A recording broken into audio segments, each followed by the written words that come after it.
Our speaker for today is Ansa Yiadom. I graduated with Ansa in high school. We've been pretty much lifelong friends. He's the godfather of one of my sons. I'm the godfather of one of his daughters. And so we have this lifelong friendship here. So let me read about some of Ansa's accomplishments. Ansa Yiadom is the Vice President of the Enterprise Services within Pfizer's Global Business Services division, where he leads a global team of 700 plus colleagues and contractors towards operational compliance and quality excellence in support of Pfizer's colleague effectiveness and corporate business existence.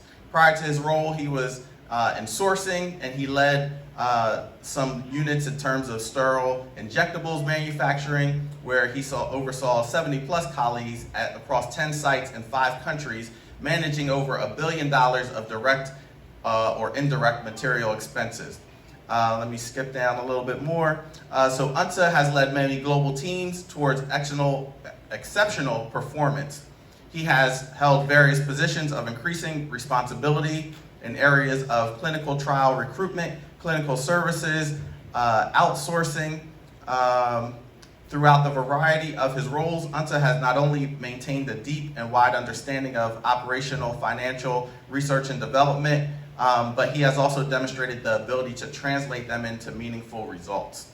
Ansa attended Swarthmore College. He received a BA in economics and has since expanded his education in areas of clinical trial management and Lean Six Sigma methodology. Additionally, he completed his master's degree in public administration at Villanova University, graduating with honors. On a personal note, Ansa speaks both conversational Spanish and conversational Twi. Ansa is from Ghana, and that's what the language is, Twi, in Ghana. He enjoys spending special time with his family and has a passion for supporting youth development through various scholarship, mentoring, coaching activities. He is the vice chair of the steward board at the historic Mother Bethel AME Church in Philadelphia. He's on the board of Villanova University's public administration program, and he coaches basketball, soccer teams with his children. And last but not least, Ansa was a part of a group of friends. We created a scholarship foundation called Trace Foundation, and just earlier this week we gave out $6,000 in scholarships to graduating seniors from Glassboro High School. And so this is something, education and scholarship and mentoring is something that is deeply personal to him. And so with that, I will present Ansa Yiadom.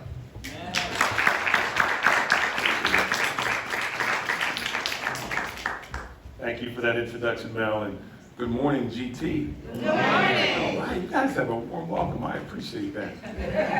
It's great to be here with you. It's been a few years since I've last been here, but always great to be in the house of the Lord and great to be here with you. Great to be with the graduates here. Congratulations to each and every one of you. You guys have already accomplished a lot. I know a lot is in store for you as you move forward. Mel, this is going live, though, I understand, so I should stand here. I wanted to talk to these good folks here, but I should stand here, is that right? You can I can come down? Okay, all right. I'll move around a little bit. Well, as I said, it's a privilege and a pleasure to be with you, and it's an honor for you to ask me to come and speak to the graduates. I had to think about, what do I want to talk about? There's so many different things we could talk about. But I decided that I want to talk about keeping your light bright. Keeping your light bright and using a focus on your work to do so. Keeping your light bright and using a focus on your work to do so, all right? There's a group of people called the Quakers. Some call them the Society of Friends. I see some heads nodding, so you've heard about the Quakers. And they believe in something they call the inward light. This inward light is something that's in every one of us. They believe it's in every one of us. And it's basically the God that's within you. If I'm looking at Melvin, and I say, Melvin, how you doing? How's your day going this morning, right? And I see Melvin's smile starting to come out right now, right? I can also look at Melvin and I could give him an evil scowl and I could tell him, Melvin, why'd you introduce me like that? I was looking forward to you telling me, and you can see his face drops a little bit, right? That thing that dropped or brightened inside of him is his light, right? It's his light. It's the God inside of him. It's that light that is inside each and every one of us. And the Quakers aren't the only folks that talk about it. Christians, we talk about it as well, right? Jesus said in John chapter 8, verse 12, I am the light of the world. Those who walk with me will never walk in darkness. They will have the light of life. We all know that verse very well, and we believe it. And it's something that I've had to come to learn in my life. I've had to come and learn about that light in my life as I've been on my own walk, just like each and every one of you have been on your walk. I'll tell a few stories to talk about how I've come to learn about that light. The first one I'll use is I was born and raised in the U.S., in Philadelphia, grew up in Philly, came to South Jersey for high school, and that's where I met Melvin. And as he said, we've known each other since ninth grade, but it feels like we've been lifelong friends. But if anybody knows anything about the Catholic school system, which I grew up in, the Catholic school system is predominantly white, right, in Philadelphia. There are not many of us in the Catholic school system, particularly at that time, in the 80s and early 90s. And so in my school, St. Jerome's, Northeast Philadelphia, there were 3 black students in the whole school of 800. Me, my brother, and my sister. That's it, right? It was, our family brought the diversity to the school. And so I heard everything from, the N-word was used. It was a commonality, right? I had a wonderful childhood. Let me make sure I make that clear. I had a wonderful childhood. But my school definitely had a racist culture in it, right? I heard the N-word multiple times. I've been playing with friends. Everybody's thirsty to go in the house to get a drink. I can't go in. I got to stay outside because the parents don't want me inside. And many other examples that I could reference. One of the interesting things, though, was there was this dichotomy of the experience, right? Because I would be playing with my friends one day. We're out playing basketball, football, whatever it is, and then, we'd be getting into a fight over the use of the N-word, right? I used to scrap a little bit because that, used to offend me, right?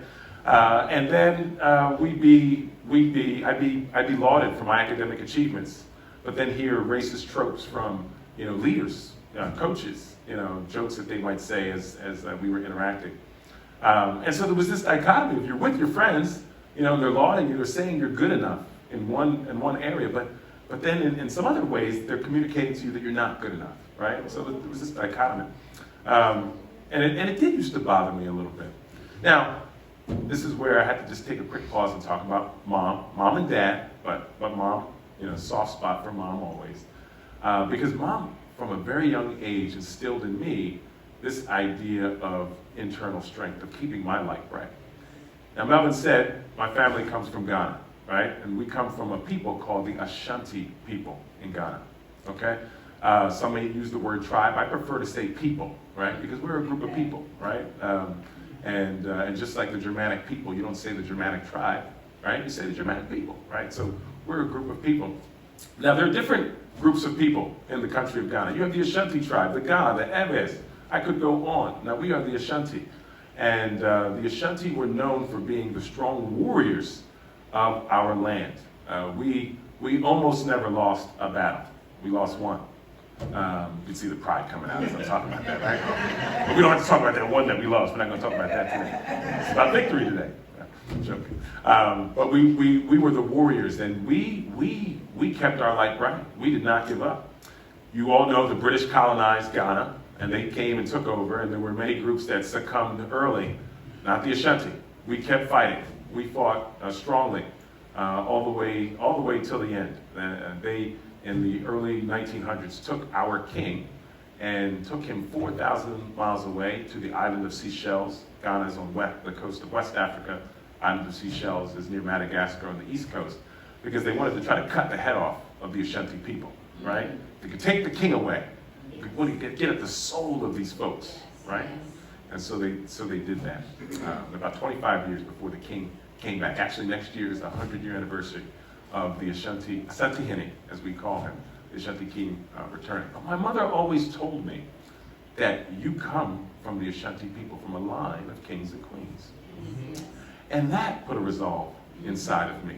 Yeah, right. And so when I was dealing with the feedback that was coming from those peers around me, I was able to go back to those words from mom to keep my light bright. Yes. Now, for those who may say, okay, you're telling your personal story, you're talking about the culture and the history of your people, there's psychology around this too. Mel's wife actually is a psychologist, and psychiatry will talk about having an internal and an external locus of control. An internal and external locus of control. And that is basically saying if you have an internal locus of control, you don't worry about what's being said around you. Yes. You're not worried about somebody saying, Mel, I don't like your pink shirt. Miss Moore, that rose should be blue, right? I don't like the red rose. It's beautiful though, Miss March, it's a beautiful rose. But she doesn't need me to tell her that. She knows that. She knows it's a beautiful rose. And when you have an internal locus of control, you take ownership for your situations, right? What happened is because I could have done a little bit better, right? I could have studied a little bit harder for the test. And whatever outcome comes about, I had some amount of control over that, right? An external locus of control, I didn't do well in the test because the weather was raining today.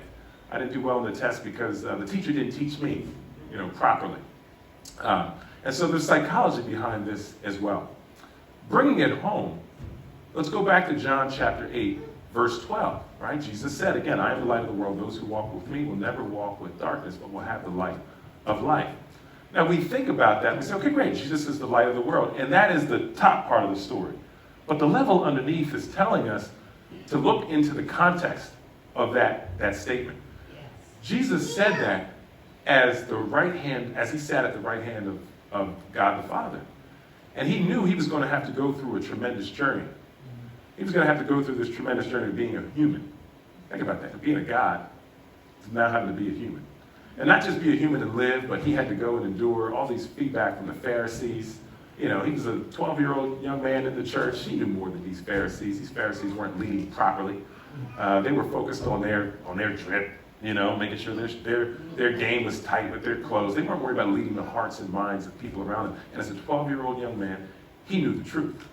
That wasn't the extent of it. He still had to go and endure the crucifixion, right? And it wasn't as though they just grabbed him, threw him on the cross and said, hey, it's over. No, they made him carry the cross. They put the crown of thorns on his head. They threw vinegar in those cuts. They stabbed him in the chest. Yeah. Everybody else got tied to the cross with ropes around their wrists, around their legs. He was nailed to the cross. Yes. My goodness. You're the light of the world? The light is not just about focusing on the end. It's about the journey that you go through. Amen. Amen. When you're climbing the mountain, you want to get to the top. But it's not just about being at the top of the mountain. You want to enjoy the journey. And that journey is not easy. When you're climbing a mountain, usually it's going to get colder as you get to the top. Your feet are going to hurt. Your arms are going to hurt. Your body's hurting. You're going to fall a couple of times. It's going to be scary. You might be on the edge of a cliff. You still have to enjoy that journey, right? Because if we're just focused on the end result, most of life is about the journey, and we get to the end, we celebrate it. Right now, this moment will be over in just a few minutes, right? You guys are on stage, the lights are bright. This moment will be over in just a few minutes. We want you to find joy in this moment, but we want you to find joy in the work that you're going to do to accomplish those goals that I just heard each and every one of you want to accomplish, right? And so that is the message that we see in John chapter 8, verse 12. It's a message that I've had to learn in my life, right? And I've learned that light, when I tap into it, whenever I feel down, whenever I'm a little bit frustrated, I have to remember to keep my light bright and to focus on the work in order to do so. So that is the simple message that I want to leave with you all today. I understood this was a quick program. But I want each one of you to remember to keep that light bright inside of you. Use Jesus to help you do so. And as you go on your walk in life, it's going to be tough. You're going to incur and encounter some obstacles, etc. But use that focus on that light in God to help you get through each and every one of those and focus on your work to do so. Is that all right? All right. Congratulations to each and every one of you. All right? And keep your lights bright. Amen.